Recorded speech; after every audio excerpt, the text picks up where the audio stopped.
तरफ से आरजेडी पर मुसीबत की बारिश हो रही है और डर ये है कि 2025 के बिहार चुनाव में कहीं ये पार्टी उसी में डूब ना जाए। एक तरफ ओवैसी की पार्टी एआईएमआईएम लालू के दरवाजे तक पहुंचकर नारे लगाने लगी, यहां तक कि तेजस्वी यादव की रैली के दौरान एआईएमआईएम कार्यकर्ता विरोध पर उतर आए। तो दूसरी तरफ कांग्रेस ने तेजस्वी यादव को सीट शेयरिंग और सीएम फेस पर उलझाया हुआ है और कांग्रेस तो छोड़िए, अब तो लालू परिवार के अंदर ही बगावत की आग भड़क उठी है।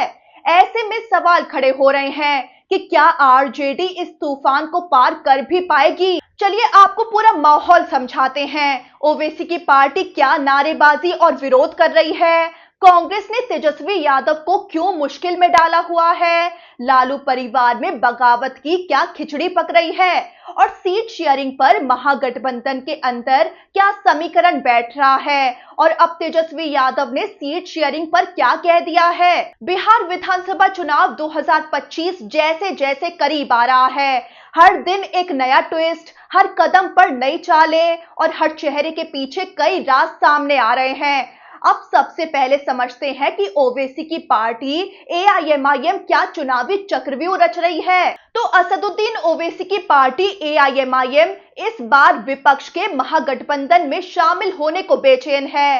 हाल ही में एआईएमआईएम प्रदेश अध्यक्ष अख्तरुल ईमान बैंड बाजे के साथ लालू यादव के दरवाजे तक पहुंच गए। वहां जाकर नारे लगे, नारे थे कि लालू तेजस्वी अपने कान खोल, दरवाजे पर बज रहा ढोल, गठबंधन में शामिल कर नहीं तो खुल जाएगा एमवाई समीकरण का पोल। हालांकि लालू यादव का दरवाजा नहीं खुला, लेकिन इसके बाद तेजस्वी यादव की बिहार अधिकार यात्रा के दौरान जगह जगह विरोध प्रदर्शन देखने को मिले। गठबंधन नहीं तो वोट नहीं के नारे गूंजे। दरभंगा के बिरौल में तो एआईएमआईएम कार्यकर्ता तेजस्वी यादव की बस के सामने तक पहुंच गए, जिसमें एक प्रदर्शनकारी घायल भी हो गया, जिसके बाद समर्थकों ने सड़क जाम तक कर दिया। मधेपुरा के सिंहेश्वर में भी मुस्लिम युवाओं ने गठबंधन नहीं तो वोट नहीं के नारे लगाए।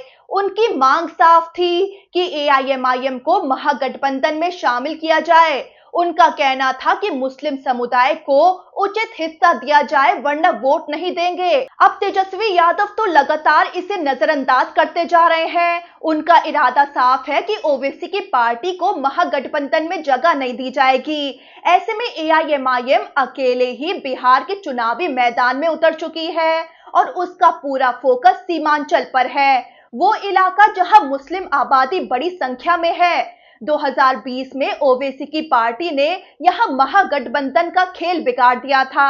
एआईएमआईएम ने 5 सीटें जीती थी, जबकि बीजेपी को 8, जेडीयू को 4, कांग्रेस को 5 और आरजेडी लेफ्ट को सिर्फ एक सीटें मिली थी। लेकिन बाद में एआईएमआईएम को बड़ा झटका लगा था जब उसके 4 विधायक आरजेडी में चले गए थे। लेकिन इसके बावजूद सीमांचल में ओवैसी की पार्टी का दबदबा है। लेकिन अब आरजेडी के वक्फ कानून पर रुख ने मुस्लिम में उसकी हैसियत बढ़ा दी है। राहुल गांधी के वोट चोरी वाले मामले ने भी मुस्लिम का झुकाव कांग्रेस की तरफ कर लिया है। यही वजह है कि ओवैसी की पार्टी के लोग दरवाजा खटखटा रहे हैं, लेकिन आरजेडी नजरअंदाज कर रही है। अब आते हैं महागठबंधन की खींचतान पर। सीट शेयरिंग और सीएम फेस पर कांग्रेस ने आरजेडी को उलझाया हुआ है।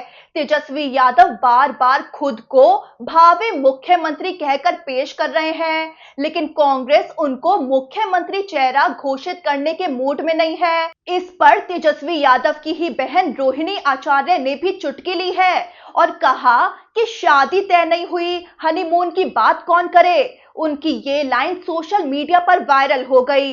दरअसल लालू परिवार के अंदर भी बड़ी खींचतान चल रही है, वो आपको आगे बताएंगे। उससे पहले आपको बता दें कि कांग्रेस पहले ही 70 सीटों पर अड़ी थी। अब खबर है कि उसने डिमांड बढ़ाकर 76 सीटें और एक डिप्टी सीएम पद भी मांग लिया है।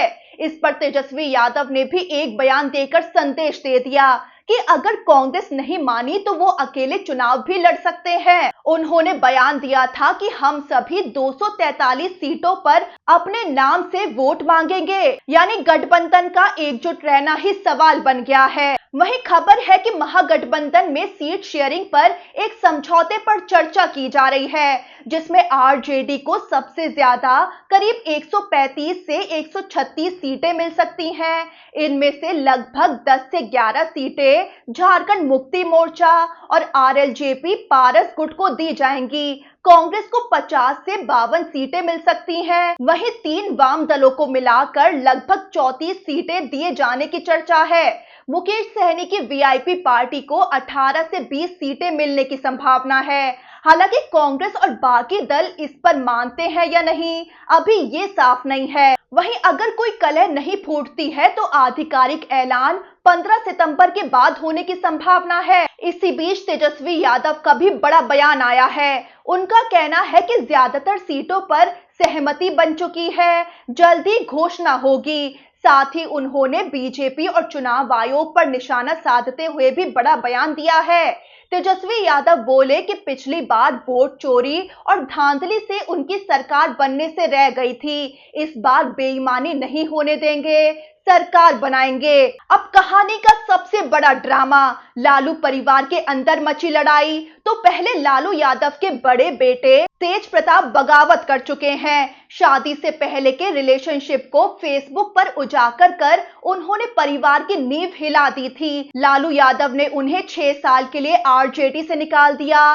तेज प्रताप ने सोशल मीडिया पर भावुक पोस्ट लिखकर कभी तेजस्वी यादव को कृष्ण कहा, खुद को अर्जुन, लेकिन फिर चुनावी मंचों से भाई तेजस्वी यादव पर ही हमला बोल दिया। अब तेजस्वी यादव की बहन रोहिणी आचार्य भी मोर्चा खोल चुकी हैं। उन्होंने तेजस्वी यादव के करीबी संजय यादव के बढ़ते कद पर ऐतराज जताया है। जब तेजस्वी यादव की बिहार अधिकार यात्रा के रथ में संजय यादव आगे बैठे दिखे तो रोहिणी ने ट्वीट किया, आगे की सीट तो बड़े नेता की होती है। यानी कि साफ संकेत मिले कि पार्टी में तेजस्वी यादव के करीबी संजय यादव के बढ़ते कद से वो नाराज हैं। यहां तक कि इस पोस्ट के बाद रोहिणी आचार्य ने अपना एक्स अकाउंट प्राइवेट कर दिया और परिवार के लोगों को अनफॉलो तक कर दिया, जिसमें तेजस्वी यादव भी शामिल हैं। पिता लालू यादव को किडनी डोनेट करने वाली बेटी का ऐसा नाराज होना तेजस्वी यादव के लिए बड़ी मुसीबत है। राजनीतिक विश्लेषक कह रहे हैं कि ये पारिवारिक कलह सीधे सीधे आरजेडी की एकजुटता को तोड़ रहा है और बीजेपी जेडीयू को मौका दे रहा है। उधर एनडीए यानी नीतीश कुमार और बीजेपी मौका भुनाने में जुट गए हैं। नीतीश ने तेजस्वी यादव की घोषणाओं को तुरंत लागू कर उनका खेल बिगाड़ दिया है। बीजेपी सीमांचल में पासमानदा मुसलमानों को लुभाने की कोशिश कर रही है। दानिश इकबाल जैसे बीजेपी नेता दावा कर रहे हैं कि सबसे ज्यादा आबादी पासमानदा मुसलमानों की है और वो मोदी जी को वोट देंगे। तो सीधे तौर पर एनडीए विपक्ष की कलह और ओवैसी की पार्टी एआईएमआईएम के समीकरण दोनों का फायदा उठाने की कोशिश में है। तो 2025 का ये महायुद्ध आसान नहीं रहने वाला है। एक तरफ एआईएमआईएम का सीमांचल चक्रव्यूह, दूसरी ओर महागठबंधन का अंदरूनी बखेड़ा, वहीं लालू परिवार में कलह और एनडीए की संगठित रणनीति चुनाव में आरजेडी का सारा खेल बिगाड़ रही है। तेजस्वी यादव आज बिहार की जनता की पहली पसंद तो बन चुके हैं, लेकिन उनके सामने चुनौतियों का पहाड़ खड़ा है। परिवार की लड़ाई भी सुलझानी है, कांग्रेस से भी भिड़ना है और अपनी बात मनवानी है, एनडीए से भी टकराना है और एआईएमआईएम के समीकरण को साधना भी है। अब देखना यह है कि क्या तेजस्वी यादव इन सब जालों को काट कर बिहार की सत्ता तक पहुंच पाएंगे या फिर एनडीए और अपने ही लोगों से उनकी कलह उन्हें रोक देगी।